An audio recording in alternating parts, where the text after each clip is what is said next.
Hi, my name's Keith Walker, and I'm a chiropractor. I qualified from the ACC in 1991. I started life as a registered general nurse, and then I always wanted to go become a chiropractor, so I used that as a stepping stone into chiropractic because I didn't have the right A-levels. Qualified, worked as an associate for a couple of years, and then worked on my own. Worked with a colleague, and we built up quite a large partnership and sold it back to him. And then I worked on my own from my 40s in a large clinic where I had a gym and podiatrists and other sorts of health professionals, sports therapists, etc., to work with patients who had musculoskeletal issues. So I currently am full-time at the School of Health Professions at the University of Plymouth, where I'm a lecturer and I am Associate Head of School for Teaching and Learning. So my role there is twofold. My lecturing responsibilities are in evidence-based practice, in professionalism, and in clinical reasoning, particularly in musculoskeletal work. So I teach across a wide variety of undergraduate and postgraduate programs because evidence-based practice and professionalism are common to all healthcare professions, and chiropractors have a duty to be as good at those things as any other healthcare professional. But then I've also expanded some work into musculoskeletal clinical reasoning. So that's half my job, and the other half of my job is an administrative role, and the Associate Head of School for Teaching and Learning is responsible for the quality of teaching and learning in the school. We teach across 7 different healthcare and social care professions. So we have a really wide variety of courses to work with. So that's a bit of an odd role for a chiropractor to do, but I would suggest that it is perfectly natural for a chiropractor who has been working in healthcare for most of their adult life to translate a lot of those skills to a different area where healthcare is examined and taught and needed. And there's no reason why chiropractors can't do these roles.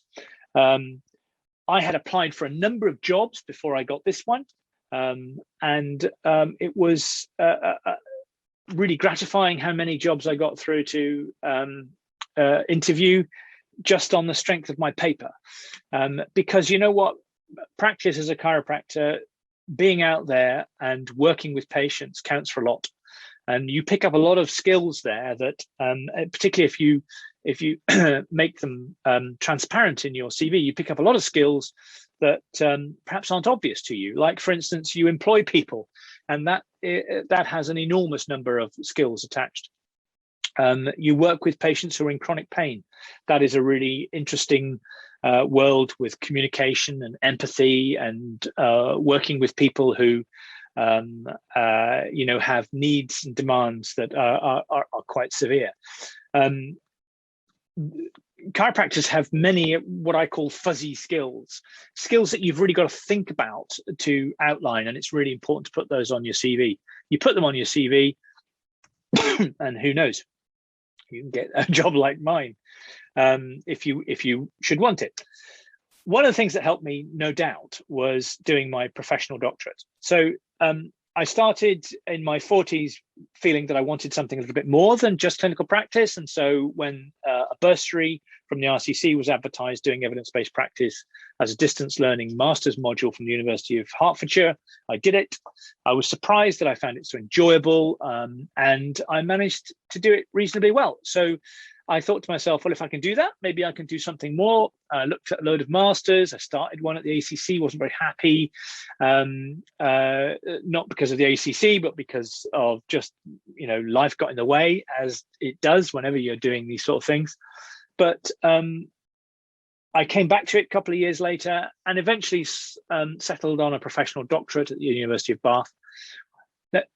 So a professional doctorate is slightly different from a PhD because there is a very large part of, not large part, there's a significant part of the early part of your professional doctorate, which is taught. And that is, they say, not the case in PhDs, although I've yet to meet a PhD student who didn't do a research methods module at least one. So it's much more organized and much more accepted in a professional doctorate that you do a taught aspect of it. And also it's spread over a long time. It's designed for professionals, for people like you and me who are working hard, paying the mortgage, bringing up children, doing all those other things, emptying the waste bins in the clinic, and yet still want time to be able to study. So nevertheless, it is necessary that it takes a lot longer than a full-time PhD where you're 8 hours a day doing your thing. So I still haven't finished it yet. It's 7 years in, but just the fact of doing it opened a lot of doors for me, because it said to potential employers, look, he's doing doctoral level study. Most of the time that I was employing, I had got to beyond the point where I was doing level 7 or master's level work. I was doing doctoral level work. So this counts for a lot. And I'd done it sort of little bit by bit along with my clinical career. I hadn't sacrificed my clinical career in order to do this study. It'd been something I'd been, instead of watching Coronation Street of an evening, I'd do an hour's work. And it was no biggie, really. It just keep doing it, keep going a little bit all the time. And it's enabled me to work in a very different environment. And I wish more chiropractors would do this, because chiropractors have a lot to offer. We've got a lot to offer. And, particularly in this country where folks are used to an NHS, which is, has quite a protect, despite what people say. I mean, it's very, very hard work. My colleagues work so hard in the NHS, but there are lots of things like sick pay and pensions and all these sort of things that we don't have as chiropractors. They really do value some of the skills that you bring to the party. It's really nice to feel useful in that fashion, and to be part of the wider healthcare profession provision, if you like. And to participate in training healthcare professionals of the future. It's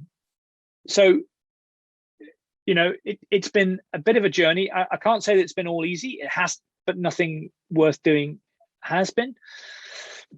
But it has been very, very rewarding. And I'm so glad that I started this journey. I've ended up in a place that I'm really, really happy to be. I mean, there are numerous advantages. The wages aren't that bad. I mean, they're perhaps not as much as I would earn if I had a large clinic and numerous associates, but that was never me. That's not really what I wanted to do. And if you don't want to do that, and you're much more interested in other aspects of the chiropractic career, consider it.